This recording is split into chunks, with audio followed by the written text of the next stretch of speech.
Soy Isidora Alexi Yuri y voy a hablar sobre la diversidad lingüística y la tensión relativismo y universalismo.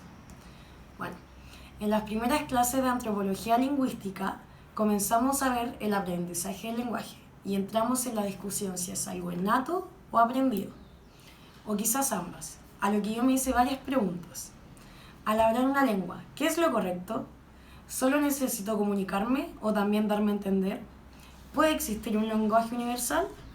Estas incógnitas, al parecer, no tienen solución, pero alrededor de la lectura de Duranty se exponen hipótesis de diferentes autores que se oponen y complementan. Pero específicamente, en el capítulo 3 me centraré en una pregunta. ¿Qué es la diversidad lingüística y por qué es tan relevante en los estudios de la antropología? Como sabemos, en las ciencias se tiende a prevalecer la homogeneidad, pero en este caso, comprendiendo la antropología como una ciencia social, debemos tener como premisa de que la variación es la norma y no la excepción.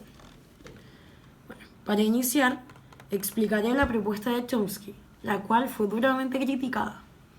Esta consistía en el lenguaje como una capacidad innata previa a la experiencia, la cual podría tener un sistema base, o sea, una gramática universal. Pero aún así, no negaba sus particularidades, ya que él decía que después de comprender una experiencia pura y uniforme, y tan solo luego de encontrar este ideal, se puede estudiar lo más complejo. Este modo purista de comprender las comunidades de habla es problemático, ya que la teoría siempre termina siendo abstracta y difícil de aplicar a la realidad, lo cual no es de interés en la perspectiva antropológica. Pero, ¿qué es una comunidad de habla? Bueno, es una comunidad heterogénea que comparte alguna característica en común. Definición expuesta por Duranty, a diferencia de gramáticos formalistas como lo es el recién nombrado Chomsky y su propuesta de comunidad lingüística, que remite a un conjunto de hablantes a una misma lengua, como dije anteriormente, una comunidad ideal y homogénea. Pero Mikhail Bakhtin, ruso, filósofo del lenguaje y crítico literario, perteneciente a mediados del siglo XX, criticó duramente a Chomsky, destacando la importancia de la diversidad lingüística, siendo la homogeneidad una construcción ideológica vinculada a la necesidad de una identidad nacional. Bakhtin, al atacar la pureza lingüística, expuso la idea de las fuerzas centrífugas como algo dinámico, impulsado por individuos o grupos que no tenían un fin de posicionamiento político. Por ejemplo, el Mapudungun, que es perteneciente a una comunidad de habla diversa, la cual se va adaptando a sus necesidades históricas y funciona como resistencia. Pero por otro lado están las fuerzas centrípetas, correspondientes a instituciones con el fin de crear identidades lingüísticas uniformes, imponiendo un código sobre otro, como lo fue el español en América Latina, tras el proceso de colonización, donde el fin era asimilar. ¿Qué quiero decir con asimilar? En la antropología sociocultural, la asimilación es un modo de designar el proceso de integración de un grupo etnia en una comunidad mayor o dominante, dentro de lo que se considera como común. En este caso, era asimilar lo indio a lo español, fuera por fuerza o por resultado del mestizaje o borrado de identidad india. Estas fuerzas crean una tensión en la heteroglosia, es decir, diversidad lingüística, definición propuesta por Bakhtin.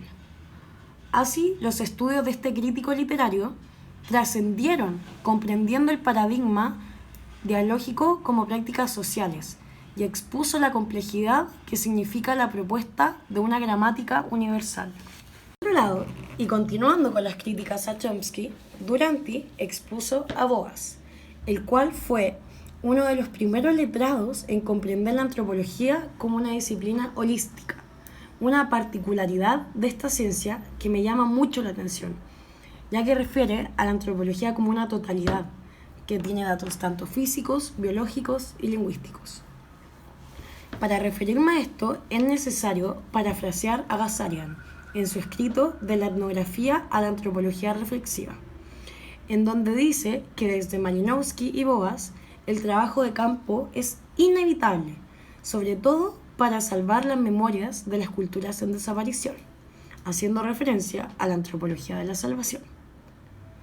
Así, con el trabajo de campo como estrella principal, Boas decía que no se puede entender realmente a otra cultura sin tener acceso directo a su lengua, así exponiendo mi área de interés en este trabajo, la relación entre lengua y pensamiento. ¿Hasta qué límite afecta el lenguaje en la visión del mundo? ¿Y qué tan conectado está la cultura? Ya superada la antropología de escritorio, tenemos dos premisas a considerar.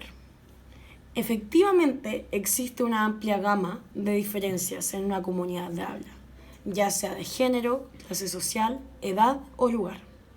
Y por otro lado, es necesario buscar fronteras, pero la problemática en el pensamiento de Boas fue la traducción, donde se cuestiona si es algo empírico al no estar ligado esencialmente a lo que el hablante o comunidad quiere decir.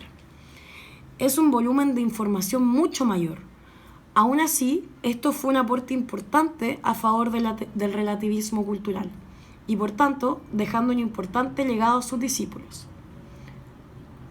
Boas y su fascinación por las lenguas amerindias fueron un impulsor en los estudios de Edward Sapir, antropólogo lingüista estadounidense que ha hecho significativos aportes a esta rama, como así también Worf. Pero ¿quiénes son Sapir y Worf? La hipótesis más relevante fue el relativismo lingüístico y el lenguaje como más que un medio, sino que condiciona el pensamiento, así como es la forma de entender el tiempo, las relaciones, el género, las metáforas. Sin embargo, cada cultura designa su realidad de forma diferente. ¿Y cómo interpretan esta misma? Tan fuerte es esta relatividad que Sapir dice directamente que habitamos diferentes mundos. Es algo que hay que tener en cuenta. Y esta hipótesis también comprendía las palabras como algo de diferentes interpretaciones posibles, así condicionando nuestras acciones. Worf, en un acto osado de argumentar esta hipótesis, en un caso muy particular en sus tiempos de trabajador, observó a los trabajadores que manipulaban bidones con gasolina, y al decir que estaba vacío, lo manipulaban con poco cuidado o fumando a su lado, sin considerar que aún tiene elementos explosivos, ya que vacío al nivel de interpretación mental ya no tiene peligro. He aquí la diferencia entre significado lingüístico, interpretaciones mentales y observaciones no lingüísticas. A lo que concluyó que la palabra vacío condiciona al actuar de la gente.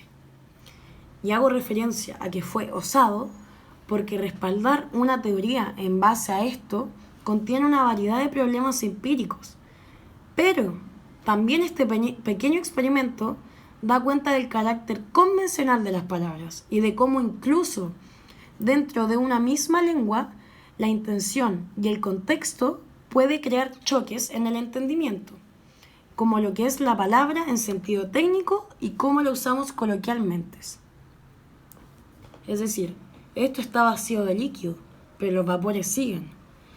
Y bajo esta misma idea se pueden construir otros diferentes ejemplos.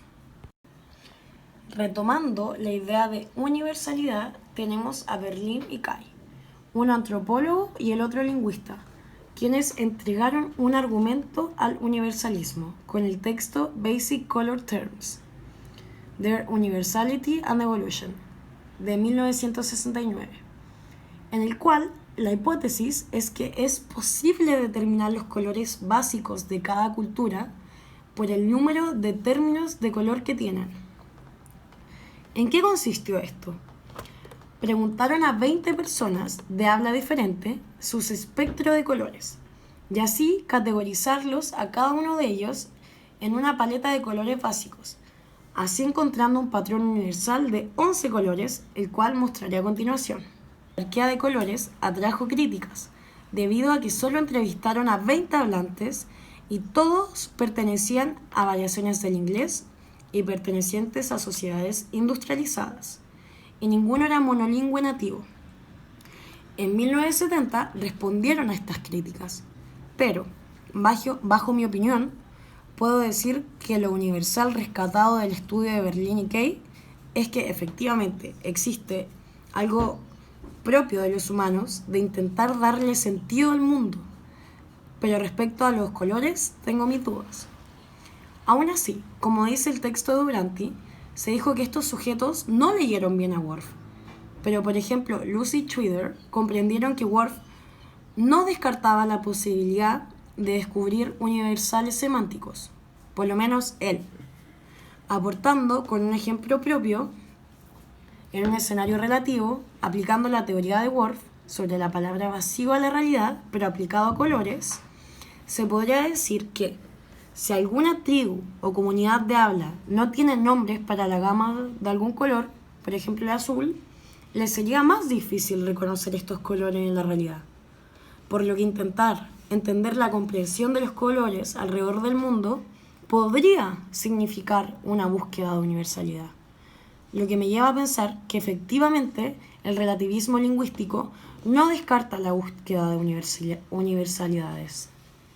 Oponiéndose a esto, encontramos a Lakoff, lingüista, y Johnson, filósofo, ambos del siglo XX, los cuales hicieron un gran aporte al relativismo lingüístico en su texto Metáforas de la vida cotidiana, mostrando las metáforas como representación de nuestra experiencia, es decir, ya no es solo pensamiento y lengua, sino pensamiento, lengua y experiencia. En muchos estudios de diferentes ramas, incluida la lingüística, se ha dejado de lado esta parte del lenguaje, siendo comprendidas tan solo como recurso o adorno.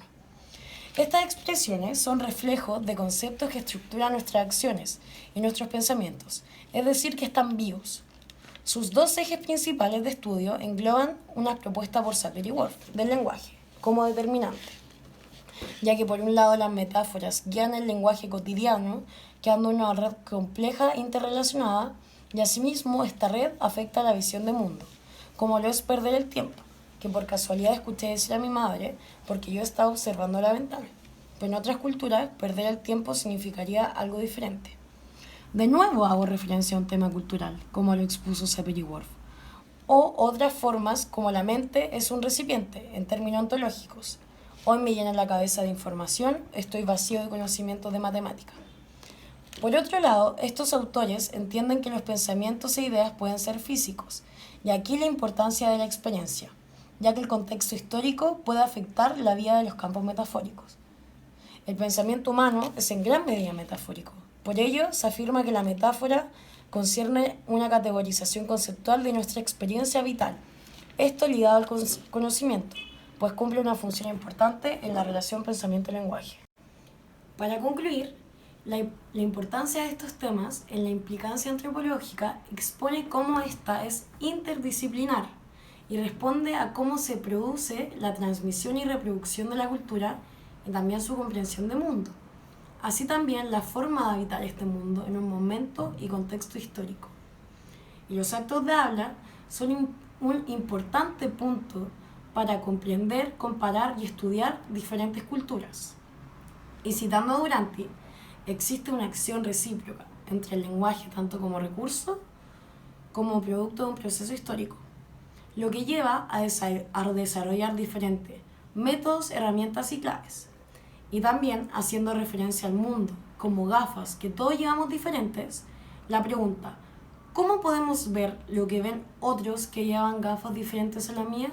Es muy importante y principal, ya que donde queramos llegar, debemos entender que una lengua implica otra visión de realidad, pero ningún estudio es completo. E incluso la mayoría tiende a contradecirse o derribar argumentos de otros autores.